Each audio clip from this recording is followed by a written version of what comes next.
are here with Joel Kim Booster from Bravo's Love Hotel, host extraordinaire. Thank you so much. The show is so good, and I'm so excited to have you here. And, how did Bravo approach you with this opportunity? I think for me, I was looking for sort of like a new experience. I've done a lot in this industry. I've, written, I've acted, I've produced.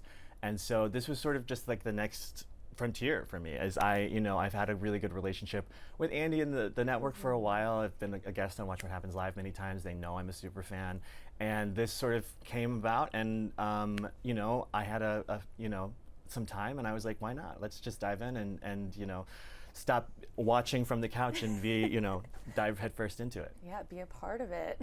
Yeah. Well, as a Bravo super fan, what was your reaction when you found out the 4 housewives that would be joining you? I mean, pretty iconic, honestly. Like, Shannon's not an OG, but might as well be. They're all vets. They've all been, on TV for the better part of a decade. So it was really exciting. It was really, really exciting. Yeah, and I do want to talk about Shannon, because in one of the first episodes, you guys had a really touching moment. You really talked her up. She was upset. She's crying. I'm no prize. I want to stop you really quick, Shannon, and I'm going to hold your hand while I say this. Wait, no, am I going to start to cry? I hope not. It is all good things. You just said, when you started that sentence, I know I am no prize. And yes, you've made mistakes. Everybody's made mistakes, but you've bounced back, and you are a f***ing prize, okay? You are a prize. What changed between the two of you? Because I know that there was that post. Yes. And how are things now?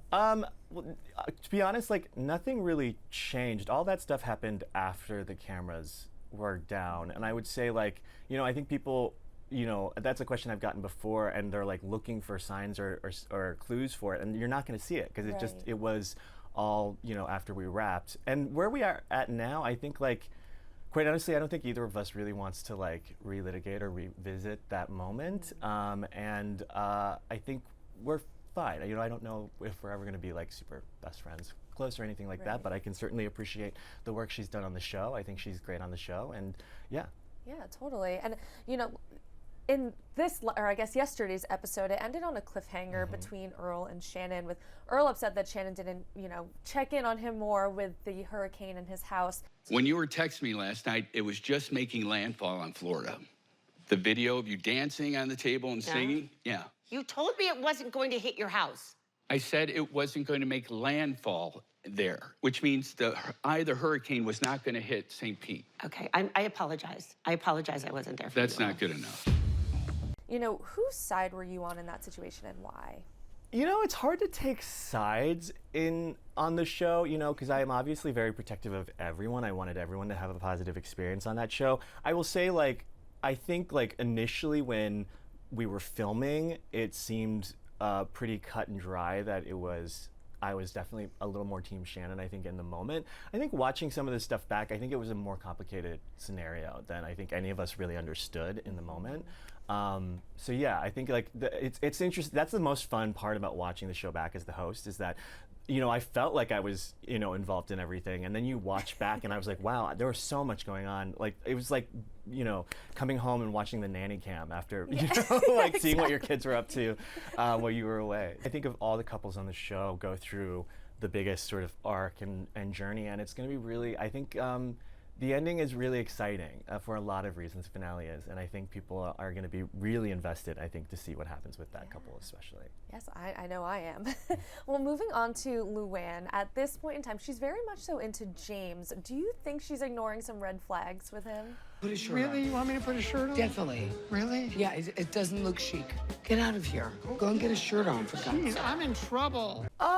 I mean, would she be a housewife if she didn't? That's the bigger question, I think.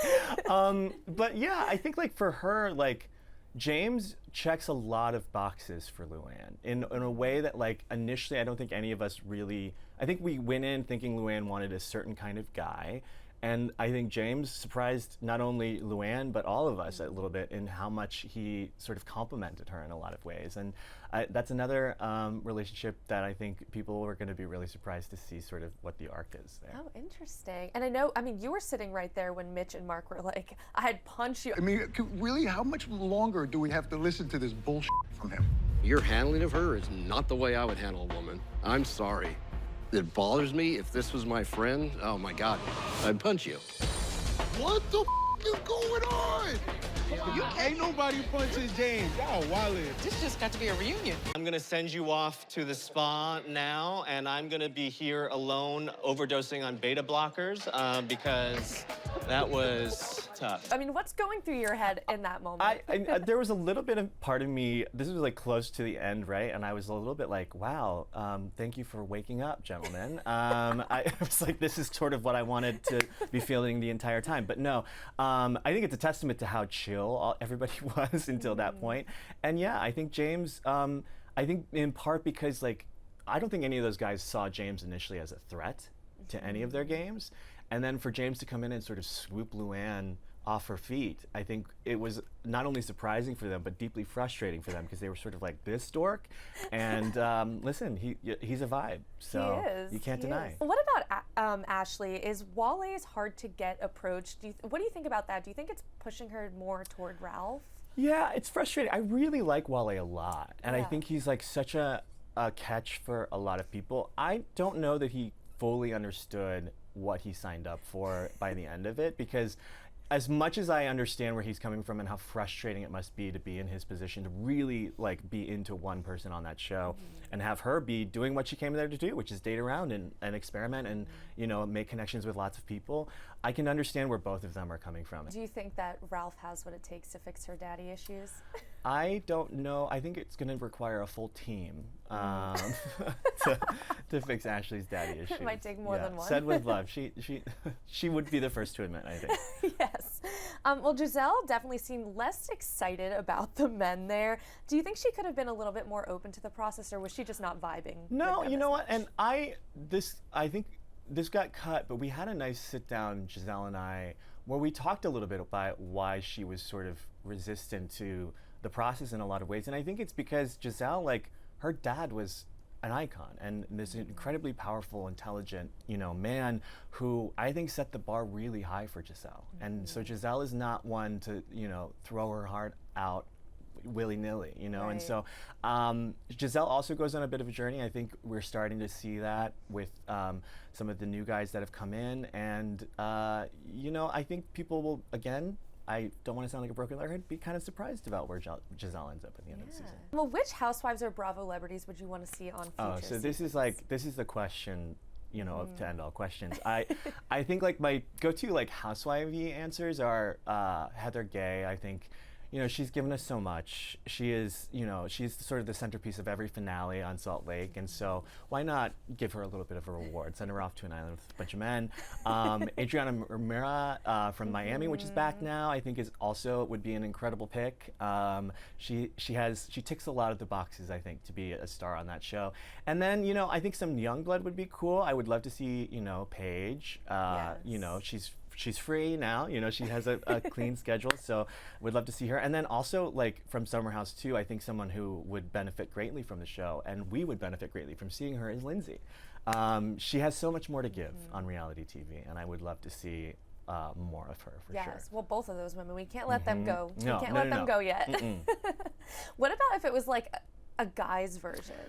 Yeah, so we were just talking about this off camera.